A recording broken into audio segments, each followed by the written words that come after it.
Shout out to Eula for this hair.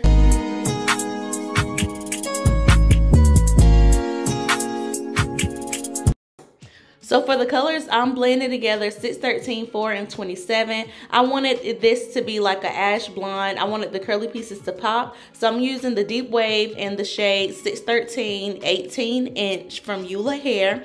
And I'm going to go ahead and show y'all how I blend the hair together. I like to blend it until it's the shade that I'm going for. And then I'm going to show y'all how the braids ended up looking without any curly pieces added on. So with this specific look, I love the way that this shade of blonde turned out. And I put the curly hair at the ends. On the first 2 rows when I'm doing boho, I don't like to add any braid hair throughout the braids until I get to that 3rd row. So that's what you see me doing now. And we're doing like a medium large style because we started kind of late and we didn't want to be braiding all night. So this was how I ended up doing it. Now, when I'm at the bottom, I kind of focus the hair sort of kind of at the bottom and not really at the top. I start putting it at the top once I get past this 3rd row. But this is just how I do it in the back. So far, y'all, the hair was really soft. She loved it. Instead of us dipping it in hot water, she wanted to keep it fluffy the way that it was. And we went for like an extra full boho look. So we ended up putting the hair at the ends of the braids as well as like throughout the braids, which you're gonna see in the footage. Now the footage was kind of blurry, but I decided to do a quicker speed so that way the blurred pieces weren't as blurry for as long. But this style turned out really nice. I'm gonna let y'all see visually what I'm doing, but this hair was really nice. So if you are looking for some good hair for your boho braids, then I highly recommend you check out Eula. I will have everything about this company listed in the description box, so make sure you check that out. But this hair was a 10 out of 10. I would recommend, and like I said, we didn't even dip the hair. That's how soft it was, and she wanted it to stay fluffy like it was. So just keep on checking out the video. It won't be long, and thank you so much for tuning in.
Like damn, she in her mood. Like damn, she in her mood. Like damn, she in her mood. Like damn, she in her mood. She lit, get money too.